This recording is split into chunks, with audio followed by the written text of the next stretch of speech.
Hello everyone.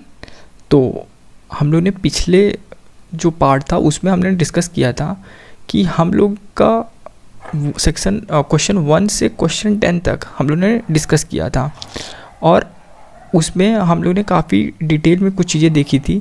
तो अभी देखते हैं कितने लोगों को वो याद है। तो बेसिकली सेक्शन 12 जो है एसआरए का, उसमें अगर कोई अनपरफॉर्म part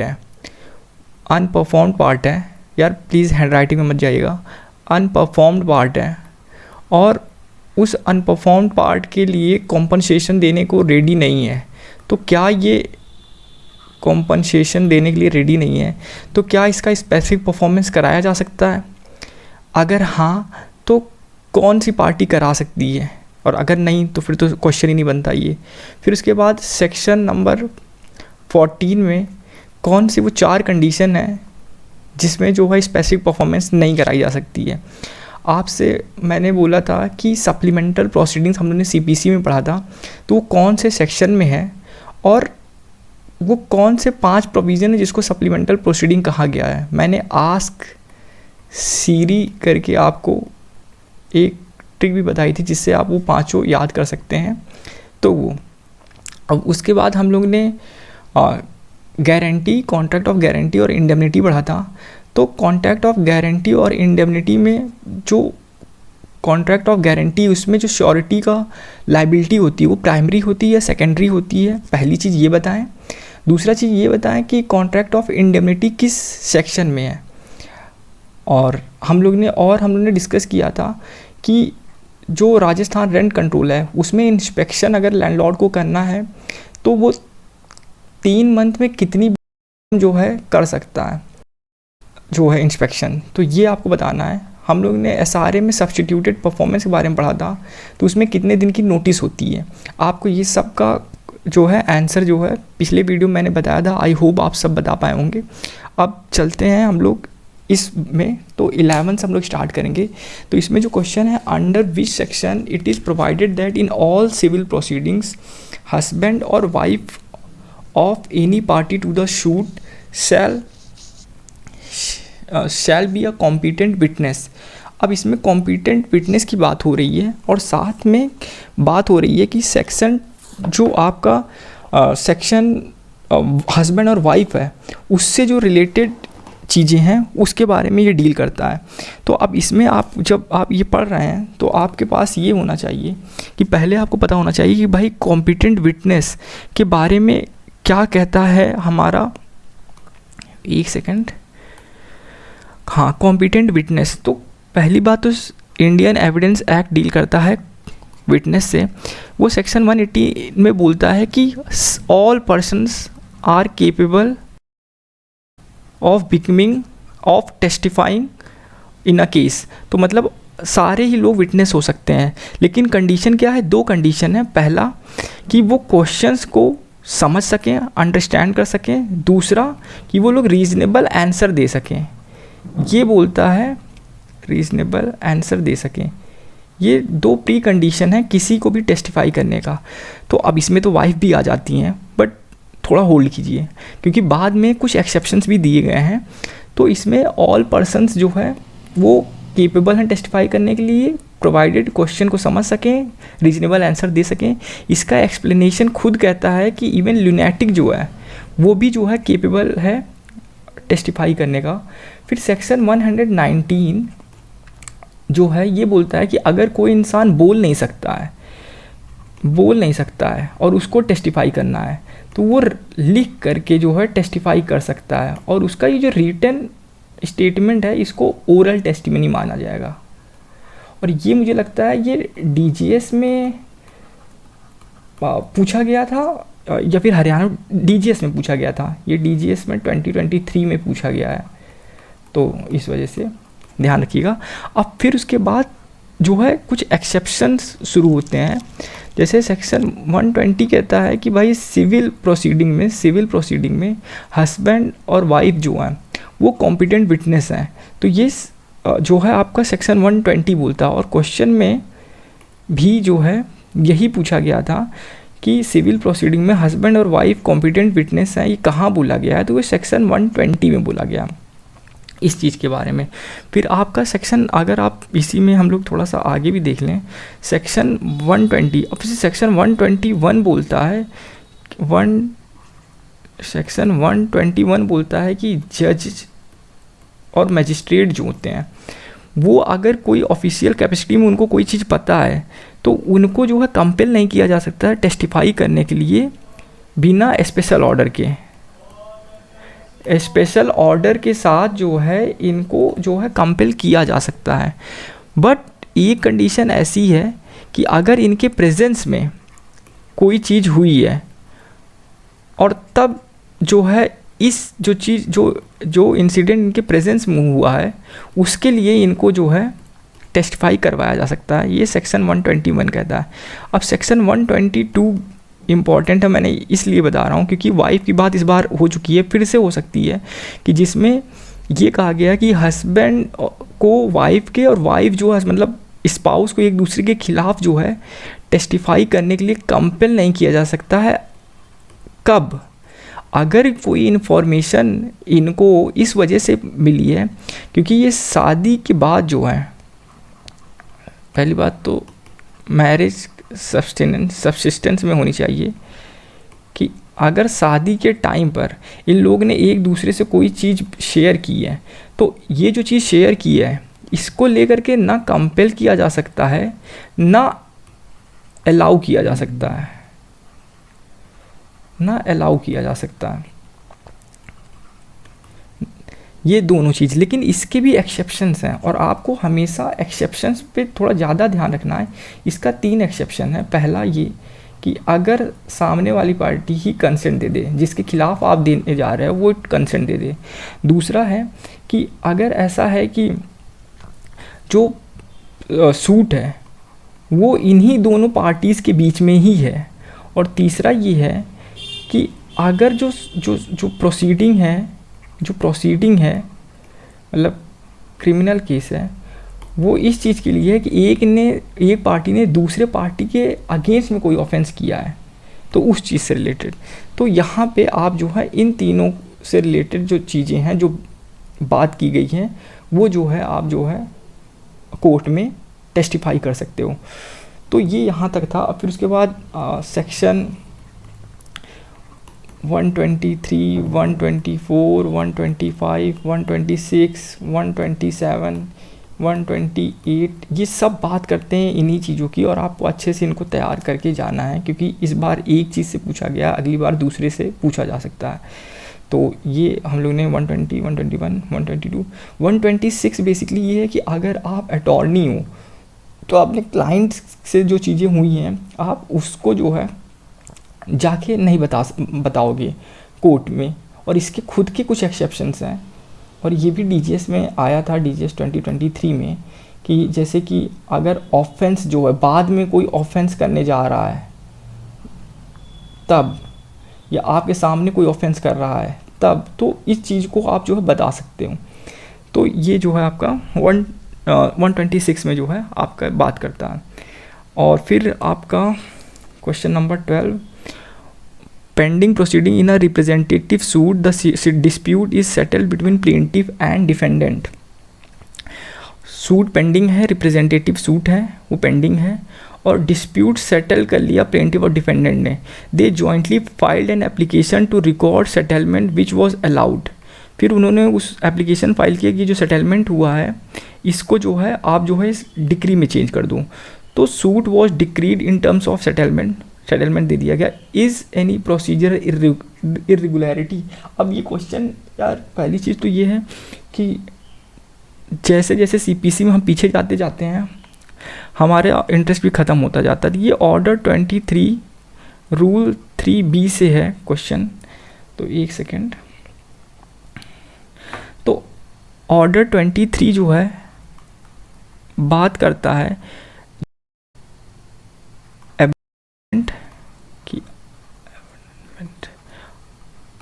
and withdrawal of proceeding and withdrawal of proceedings. तो अब इसमें जो है 4 रूल्स हैं, कुछ अमेंडमेंट्स हैं। तो जैसे फर्स्ट रूल कहता है कि कोई भी पार्टी अबेंडन कर सकती है अपना कोई केस किसी भी डिफेंडेंट के खिलाफ, बट अगर माइनर है, प्रोविज़ो कहता है अगर माइनर है, बिना कोर्ट के परमिशन के आप जो है अबेंडन नहीं कर सकते हो। तो ये नेसेसरी है। फिर उसके बाद जो थर्ड है वो कहता है कि कोर्ट की परमिशन के साथ अगर कोई फॉर्मल डिफेक्ट है तब, और अगर कोई सफिशिएंट कंडीशन है, सफिशिएंट रीज़न है जिसकी वजह से कोर्ट को लगता है कि अलाउ कर देना चाहिए जो है विड्रॉवल, तो ये विड्रॉवल के लिए है। तो जो है वो परमिट कर सकता है। अब 4 जो है 4 वो कहता है कि इसमें 2 क्लॉज हैं, ए और बी। ए कहता है कि अगर अबेंडन किया है, अबेंडन मतलब बीच में छोड़ के चले गए कि अब भाई हमको केस लड़ना ही नहीं है, हम आएंगे ही नहीं कुछ, और विड्रॉ किया है जैसे सब सेक्शन 3 में है, सब रूल 3 में है इसमें, बट आपने परमिशन नहीं ली है। तो इन दोनों केस में कोर्ट क्या करेगा, आपके ऊपर कॉस्ट भी लगा सकता है, प्लस आपको फ्रेश सूट फाइल करने से प्रिक्लूड भी कर सकता है। तो ये आपका रूल 1 कहता है। फिर उसके बाद आपका आता है रूल नंबर 2, 3, 4 ऐसा करके, बट एक मिनट इसको मैं डिलीट कर लूँ।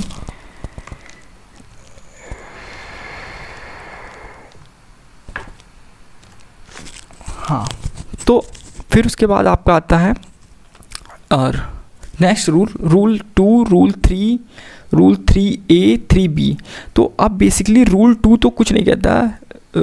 रूल 2 जो है एक इंटरेस्टिंग सा है कि रूल 2 बोलता है कि भाई आपने कोर्ट की परमिशन ली, तो कोर्ट की परमिशन के बाद आप फ्रेश सूट तो फाइल कर सकते हो, बट अगर ये फ्रेश सूट लिमिटेशन एक्ट के बाहर है, मतलब लिमिटेशन एक्ट की वजह से अब नहीं फाइल कर सकते हो, तो फिर अलाउ नहीं किया जाएगा, ऐसा कहता है CPC।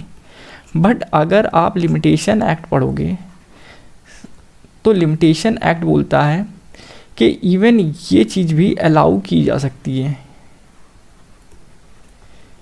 इवन अलाउड है। अब चूंकि लिमिटेशन एक्ट स्पेशल एक्ट है, ये जनरल है, तो ये प्रिवेल करेगा। तो बेसिकली अगर आपने कोर्ट की परमिशन से विड्रॉ किया है, तो जो फ्रेश सूट आप फाइल करोगे वो भले ही जो है आपके लिमिटेशन पीरियड से है, लेकिन जो आपने पहले सूट फाइल किया था किसी कोर्ट में जहाँ से आपने विड्रॉ किया है, तो ये पीरियड एक्सक्लूड कर दिया जाएगा। तो अगर ये पीरियड एक्सक्लूड कर दिया गया और आपने जस्ट इसके बाद फ्रेश सूट फाइल किया है, तो वो आ जाएगा लिमिटेशन पीरियड के अंदर। ये रूल 2 कहता था, जो बेसिकली रिडंडेंट है लिमिटेशन एक्ट की वजह से। फिर रूल 3 जो है, रूल 3 आपका है कॉम्प्रोमाइज डिक्री।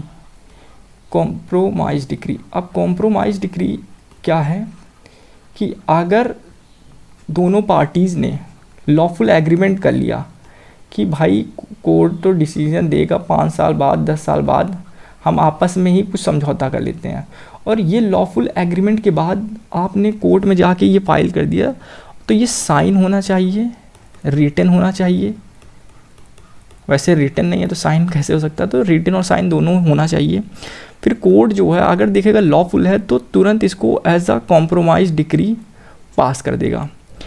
अब रूल 3A जो 1976 में, अभी पूछा जा सकता है यार, 1976 में रूल 3A ऐड हुआ, जिसमें ये कहा गया कि भाई आप जो है फ्रेश सूट नहीं फाइल करोगे कॉम्प्रोमाइज डिक्री में, और अगर आपको याद हो तो आप फ्रेश सूट तो फाइल कर नहीं सकते हो, और सेक्शन 96 के 3 में कहा गया है कि आप कॉम्प्रोमाइज डिक्री में अपील भी नहीं कर सकते हो। चलो भैया, ना वो तो ये चीज़ है। अब इसी में 1976 में 3B ऐड किया गया, जिसमें ये कहा गया कि अगर बिना कोर्ट के परमिशन के आपने सेटलमेंट कर लिया, जब रिप्रेजेंटेटिव सूट जो है पेंडिंग है, तो वो वॉइड होगा। और हमारा क्वेश्चन इसी से था। तो आई होप कि आपको अब पता चल गया होगा। तो अगर आपको पता है तो जैसे पहले वीडियो मैंने बोला था कि 10 बार लंबी गहरी सांसें लें तब पढ़ा करें, जिससे आपका मूड हो जाए पढ़ाई के उसमें। तो अब जब हम लोग कर लिए हैं तो थोड़ा सा क्वेश्चंस पे कि section 122 of Indian evidence act क्या बोलता है। अगर आप सुन रहे हैं ध्यान से तो सेक्शन 122 इंडियन एविडेंस एक्ट क्या बोलता है। सेक्शन 118 में 2 कंडीशन हैं जो है कॉम्पिटेंट विटनेस की, वो क्या है। सेक्शन 119 में अगर रिटन जो है किसी जो इंसान बोल नहीं पाता है उसने टेस्टमनी दी है तो वो ओरल कहलाएगा, रिटन कहलाएगा। और इसी में अभी हम लोग ने ऑर्डर 23 रूल जो है 3 पढ़ा, उसमें क्या दिया गया है ये आप इतना बताएं। तो ये है। अब लेकिन इसका आंसर अगर हम लोग देखें जो है कहाँ गया, हाँ ये। तो पेंडिंग प्रोसीडिंग आपने जो है सेटल कर लिया डिस्प्यूट, और फिर उसके बाद जो है कोर्ट को दिखा रहे हो, तो ऑलरेडी मैंने बताया कि ये जो है वॉइड होगा। तो is there any procedure irregularity, तो जहाँ नो है वहाँ तो पहले ही गलत कर दो, क्योंकि भाई प्रोसीजर इरेगुलरिटी है। तो ये गलत। Yes court ought to have conducted an inquiry about genuineness of settlement की बात नहीं कर रहा है। ग्रांटेड परमिशन विदाउट, हाँ court can not grant permission without following due process. तो ये अब दरअसल इसी में क्या कहते हैं 3B में ही लिखा था कि बिना परमिशन के वॉइड होगा, और परमिशन कोर्ट तब देगा जब पहले वो नोटिस इशू कर देगा सारी पार्टीज़ को जिनको रिप्रेजेंट कर रहा है उस सूट में। तो ये चीज़ 12th। अब उसके बाद 13 under the CPC 1900 in one situation the contract of engagement of a lawyer by the party to suit will be deem to continue even after the death of that party. What is that situation. ये factual question था। अगर आपको पता है तो पता है, नहीं पता है तो फिर नहीं पता है। ये ऑर्डर 22 रूल 3B का क्वेश्चन है। एक सेकेंड, ऑर्डर 22 रूल 10A का क्वेश्चन है ये, 10A का क्वेश्चन है ये, रूल 10A का, जिसमें ये है कि अगर आप till the pleader inform the court about the death of party, तो जब तक ये नहीं कर दे रहा है तब तक। फिर क्वेश्चन 14 है the concept of free legal aid takes its root from which article of the constitution of India. तो 39A है जो है। आप प्लीज़ एक बार क्वेश्चन को पॉज कर लिया करें, फिर उसके बाद जो है रीड करके खुद अटेम्प्ट किया करें, फिर उसके बाद जो है देखा करें। मैं वेट नहीं कर रहा हूँ क्योंकि वो लंबी हो जाती है वीडियो और फिर लोग क्लिक ही नहीं करते हैं। तो फिर अब इसमें ये जो है आपका DPSP है, ये राइट है जो है माइनॉरिटी इंस्टीट्यूशन की जा रही है। तो माइनॉरिटी इंस्टीट्यूशंस में अगर देखें तो माइनॉरिटी इंस्टीट्यूशन में 2 चीज़ की, पहले आपको माइनॉरिटी को प्रूव करना होगा कि वो इंस्टीट्यूशन इस्टेब्लिश इन्होंने किया है, और अगर इस्टेब्लिश किया है तब जाके उनको एडमिनिस्टर करने का राइट मिलता है। और अभी केस चल रहा है आपका अलीगढ़ मुस्लिम यूनिवर्सिटी का कॉन्स्टिट्यूशन बेंच में, तो जो है वो भी आर्टिकल 30 से रिलेटेड है। आर्टिकल 39 पे भी अभी केस चल रहा है कॉन्स्टिट्यूशन बेंच का सुप्रीम कोर्ट में, कि जो आपका मटेरियल रिसोर्सेज होता है उसमें क्या क्या होता है। तो आप 39 भी पढ़ेंगे। 39 में 5 या 6 जो कंडीशंस दी गई हैं वो क्या क्या हैं। 38 जो है 38 सोशल ऑर्डर मेंटेन रखने की बात करता है। न्यूट्रिशन जो है चिल्ड्रंस की उनको मेंटेन करने की बात करता है। और सबसे इम्पॉर्टेंट कि जस्टिस, कौन कौन से justice, social, political, economic justice की भी बात 38 करता है। और 39 हमारा लीगल एड की बात करता है। आर्टिकल 40 क्या बात करता है, पंचायत आर्टिकल 42 क्या बात करता है, मैंडेटरी रिलीफ, 43 लिविंग वेज, आपका 44 यूसीसी, बहुत इंपॉर्टेंट है, याद रखिएगा। तो ये इंपॉर्टेंट है कुछ जो है जो आपको याद रखने हैं। फिर उसके बाद आपका आता है article question 15, the writ jurisdiction of the High Court is wider than writ jurisdiction of the Supreme Court, Supreme Court examine the correct answer. तो रिट जुरिस्डिक्शन वाइडर है तो हाई कोर्ट का, yes article 226 can be invoked to establish fundamental right and any other right, no article 32 is wider, both jurisdiction are identical, none of the above. तो अब yes और no है यार, तो फिर तो इन्हीं दोनों में से एक होगा, इसको हटा दो। अब बेसिकली करेक्ट आंसर है ये आर्टिकल 226। आपको पता होना चाहिए 32 और 226 का डिफरेंस। तो ये सिर्फ फंडामेंटल राइट के लिए, ये फंडामेंटल राइट और अदर राइट्स के लिए दोनों, ये अपने आप में एक फंडामेंटल राइट है। तो कोर्ट जो है मना नहीं कर सकता, बट आजकल मना कर रहे हैं, वो बोलते हैं कि हाई कोर्ट से होते हुए आओ, वो अपने आप में एक डिबेटेबल टॉपिक है। कोर्ट, इवन कोर्ट खुद, सुप्रीम कोर्ट खुद ऑथराइज करने के लिए, वो अपनी बात है, बट है। फिर 226 बात करता है आपका, वो फंडामेंटल राइट अपने आप में नहीं है। और ये मेरी बैटरी मुझे लगता है डिस्चार्ज हो रही है, एक सेकेंड, तो देखते हैं। तो बेसिकली इसमें आंसर जो होगा वो 1 होगा, ये है। फिर उसके बाद आपका 16th है, under the CPC 1908 which of the following statement is not correct, decree includes the rejection of plaint, decree includes the determination of any question under section 144, decree does not include any order of dismissal for default, decree includes any adjudication from which an appeal lies as an appeal from an order। अब अगर आपने section 2 sub clause 2 पढ़ा होगा तो आप already बता लोगे कि इसका सही आंसर क्या होगा, क्योंकि इसमें पूछा गया है नॉट करेक्ट, और इसमें बोला गया है कि हाँ, decree includes any adjudication from which an appeal lies as an appeal from an order. तो ये अब सही आंसर होगा, क्योंकि जो ये दोनों दिए गए हैं ये जो है अपने आप में सेक्शन 2 सब सेक्शन 2 में बोला गया है कि ये डिक्री के अंडर नहीं आते हैं, और ये दोनों डिक्री के अंडर आते हैं।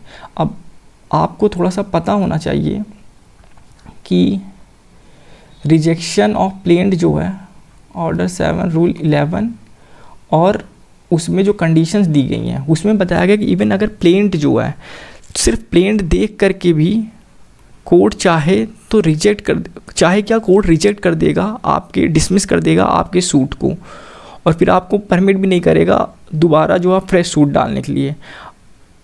तो ये ऑर्डर 7 रूल 11 है जो रिजेक्शन ऑफ प्लेंट की बात करता है, और सेक्शन 144 जो है बात करता है आपका एप्लीकेशन का, जिसमें अगर कोर्ट ने ऑर्डर दिया था, कुछ डिक्री आई थी कोई, और उसके बिहाफ पे आपने जो है एक्ट कर दिया, और फिर इसी डिक्री को आपने अपील भी कर दी, अपील में आपके फेवर में डिसीजन आ गया, तो अब आप जो है दोबारा जो है सूट फाइल करने की जगह आप जो है सेक्शन 144 का एप्लीकेशन लगाते हो कि जो मैंने यहाँ पे किया था अब इसको आप वापस जो है मेरे फेवर में कर दीजिए। तो ये सेक्शन 144 है जो कहता है। अब उसके बाद आपका 17 Rajasthan rent control act an application made under section 23 shall be disposed of by rent authority within from the date of presentation of the application, 120 days, 90 days, 60 days, 30 days, answer 60 days। याद करने वाली चीज़ है, सेक्शन 23 में ये दिया गया है, इस बार ये दिया गया है, अगली बार सेक्शन 23 में पूछा जा सकता है क्या है, जैसे इस बार पूछा गया है तो किसी और में, तो आज जहाँ भी टाइम ड्यूरेशन दिया रहा है उस पर थोड़ा सा ज़्यादा आप ध्यान दिया करें। फिर आपका है 18th question, which of the following statement regarding gift under TPA 1882 is correct. Gift is the transfer of certain future movable or immovable property made voluntarily and without consideration. Transferor is known as donee and transferee is known as donor. If the donee dies before acceptance, the gift is void. None of the above. तो इसमें पूछा गया correct क्या है, correct क्या है? तो दरअसल इसमें है gift is the transfer of certain, future नहीं होगा, यहाँ पे होगा एग्जिस्टिंग, एग्जिस्टिंग। और ये कहाँ पे दिया गया है? गिफ्ट डिफाइन है सेक्शन 122 ऑफ TPA। और ये जो है आपका transfer is known as donee, ये दरअसल गलत है, ये एक्सचेंज कर दिया गया कि यहाँ पे ट्रांसफरर जो होता है, जहाँ जो देता है वो डोनर कहलाता है और जिसके पास जाता है वो डोनी कहलाता है। तो ये भी गलत है, ये भी गलत है।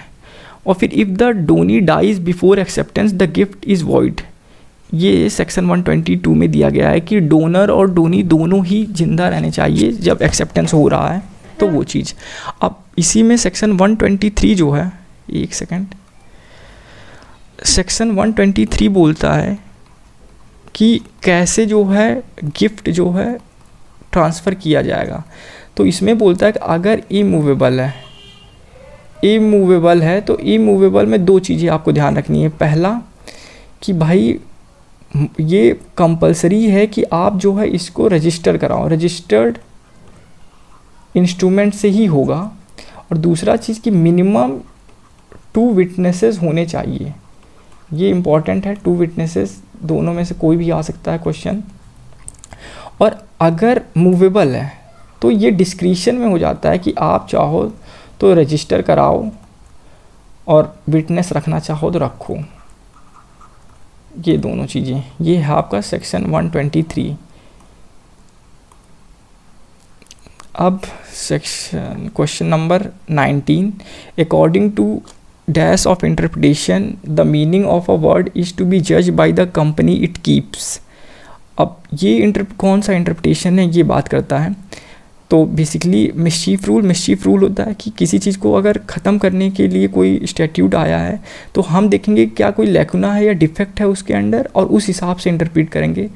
गोल्डन रूल जो है बेसिकली बोलता है कि अगर हम लोग टेस्ट रीड कर रहे हैं और उसके बाद कुछ एब्सर्ड रिजल्ट निकल रहा है तो हम लोग कुछ इस तरीके से इंटरप्रेट करेंगे कि जिससे सेंस उसका बन सके। प्राइमरी रूल जो होता है वो बोलता है कि जैसे टेक्स्ट लिखा है वैसे ही टेक्स्ट रीड करो, कुछ भी दिमाग मत लगाओ। और ये जो है नोस्टिटर ए सोसिस ये बोलता है कि भाई आप जो है टर्म्स के हिसाब से जो है इसको जज करो कि जो प्रोविज़न साथ में हैं, एक साथ हैं। तो अगर आपको इसको इंटरप्रेट करना है तो ये देखोगे यार कि अगर ये सेम चैप्टर में है या सेम जो है कैटेगरी में रखे गए हैं तो कुछ ना कुछ ये इनकी मीनिंग जो है अपने अंदर लेने की कोशिश करेगा, ये जो है क्वेश्चन 19 कहता है। फिर क्वेश्चन नंबर 20, क्वेश्चन नंबर 20 बोलता है for the purpose of hearing any reference under article 143 of the constitution of India the minimum number of wages of supreme court who are to sit for the purpose the minimum number of जजेस of supreme court who are to sit for the purpose shall be. अब आपको पता है कि supreme जो president होता है वो सुप्रीम कोर्ट से जो है एडवाइस ले सकता है, इसके पास एडवाइजरी जुरिस्डिक्शन होता है। तो जो एडवाइस लेगा तो वो उसमें मिनिमम कितने जजेस होने चाहिए। तो जो आर्टिकल आपका 145 है, दरअसल एक बार लगेगा कि ये 143 का क्वेश्चन है, बट दरअसल इसका आंसर 145 में दिया गया है, जिसमें बोला गया है कि मिनिमम 5 जजेस होने चाहिए जो है डिसीज़न देने के लिए इसका। अब इसमें ये भी याद रखने की ज़रूरत है कि पहली चीज़ की बाइंडिंग नहीं होता है जो डिसीज़न जो है सुप्रीम कोर्ट देता है, और दूसरा चीज़ ये है कि जो कोर्ट है, सुप्रीम कोर्ट है, वो किस किस तरह के केसेस जो है ले सकता है। तो बेसिकली इवन एग्जिस्टिंग हो, कोई एग्जिस्टिंग इशू है वो, या फिर कोई फ्यूचर जो इशू अराइज हो सके उसको भी जो है डील कर सकता है। अब जो सुप्रीम कोर्ट है वो चाहे तो कुछ चीज़ों को मना भी कर सकता है कि हम इस पे जो है ओपिनियन नहीं देंगे, बट कुछ जो क्वेश्चंस हैं जिस पे मैंडेटरी है कि सुप्रीम कोर्ट को देना ही देना है, जैसे कि जो प्री कॉन्स्टिट्यूशनल ट्रीटीज़ हैं, अगर उस पे कोई डिस्प्यूट है और उस पे जो है सुप्रीम कोर्ट का ओपिनियन जो है प्रेसिडेंट मांग रहा है, तो सुप्रीम कोर्ट के ऊपर बाइंडिंग है कि वो जो है इस क्वेश्चन को एड्रेस करे।